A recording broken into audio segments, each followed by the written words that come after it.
আসসালামু আলাইকুম। আমি জিহাদ নুর যেতে হবে বহুত যদি থাকে আপনাদের দোয়া। আজকে কিন্তু দুইটা টিম প্র্যাকটিস করেছে, একটা ঢাকা ক্যাপিটাল, চিটাগং কিংস। চিটাগংয়ের বিষয়ে আজকে কথা বলবো, চিটাগংয়ের স্কোয়াড নিয়ে কথা বলবো। তাদের কোচ সনটেট সনটেট কিন্তু 2014 দিকে কিন্তু বিপিএল খেলে গেছে এবং চিটাগংয়ের সাথে ভালো একটা রিলেশন আছে এবং যোগ দিয়েছে কিন্তু ইয়াশা সাগর, অর্থাৎ কানাডিয়ান ভারতীয় বংশোদ্ভূত যে মডেল বা অভিনেত্রী যাকে বলা হয়, মেয়েটাও যোগ দিয়েছে।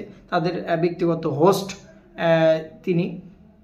সনটেটের এর আগে যোগ দেওয়া, দলটাকে সাজানো, চিটাগাংয়ের স্কোয়াডের দিকে যদি আপনি দেখেন, শক্তির দিকটা যদি দেখেন, আপনি বোলিং সাইডটা যদি দেখেন, সবগুলো নিয়ে যদি আলোচনা করি, প্রথমে চলে আসি পারভেজ হোসেন ইমনের বিষয়ে।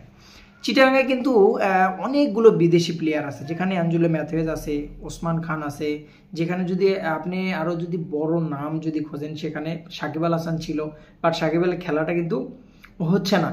তো ওসমান খানের বিষয়ে জানেন, পাকিস্তানে যথেষ্ট কিন্তু বিপিএল এর আগের আসরটা কিন্তু ভালো করেছিল, জাতীয় টিমে কিন্তু ডাক পেয়েছিল পিএসএল দিয়ে। তো তার বিষয়টা অ্যাঞ্জেলো ম্যাথুয়েজ এক্সপিরিয়েন্স সম্পূর্ণ প্লেয়ার, তার বিষয়টা যদি দেখেন সেও কিন্তু আছে। পারভেজ হোসেন ইমনের কথা যদি বলেন এবং শামীম হোসেন পাটোয়ারির কথা যদি বলেন, বোলিং সাইড শরীফুল ইসলামের কথা যদি বলেন, এলিসাস ইসলামের কথা যদি বলেন, মিষ্টি স্পিনার।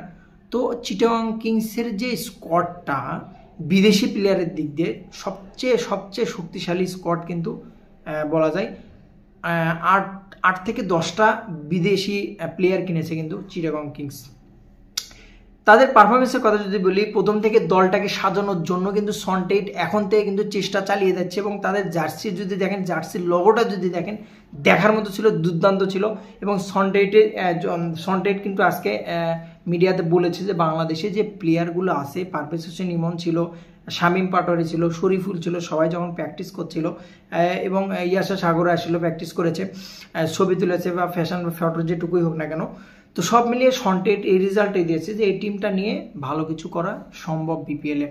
এবং সব মিলিয়ে যদি আমি বলি যে চিটাগাংয়ের এমন একটা স্কোয়াড গড়েছে তারা শুরুর থেকেই, তাদের মতো বিদেশি প্লেয়ার কিন্তু কেউ টানতে পারে নাই।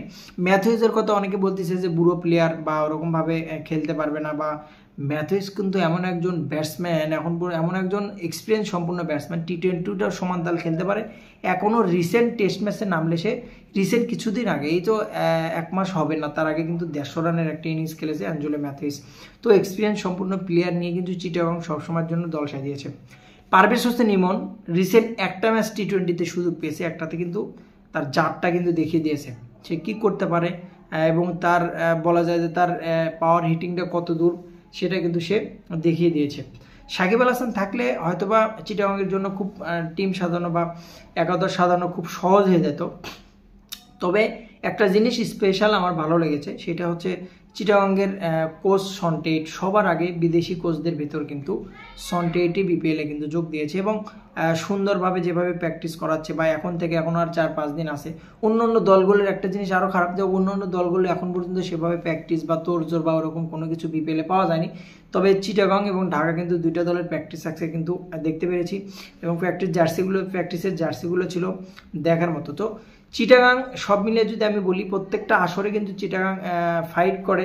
হয়তোবা একটা আসরে এরকমভাবে প্লেয়ার কিনতে পারছিল না, বা ইয়াংস্টার যারা কিনেছিল তাদের নিয়ে মেহেদি মিরাজ ছিল ক্যাপ্টেন, আসরেও খুব রেজাল্ট আসেনি, ভালো পারফরমেন্স করতে পারেন। তবে এবারের দলটা যদি আপনি একটু দেখেন, দেখার মতো দল এবং যথেষ্ট ব্যালেন্স একটা টিম কিন্তু। বোলিং সাইড বলেন, মিডল অর্ডার বলেন আপনি, এবং ওপেনার বলেন, বিদেশি কালেকশন বলেন, সব দিক থেকে কিন্তু চিটাগাং অনেকটাই স্ট্রং। সো অবশ্যই তাদেরকে হিসাব করতে হবে, বিবেচনা করতে হবে। অন্যান্য দলগুলোর তুলনায় কিন্তু চিটাগাং নিজের জাতটা ঠিকভাবে চেনাবে বিপিএলে। তো বেস্ট অফ লাক। আর মাত্র 4 দিন বাকি আছে বিপিএলের। অবশ্যই চিটাগাং নিজেদের টিমগুলো, অন্যান্য টিমগুলো গুছিয়ে নিয়ে ভালো খেলা উপহার দেবে বিপিএলে, আশা করছি। ভালো থাকবেন।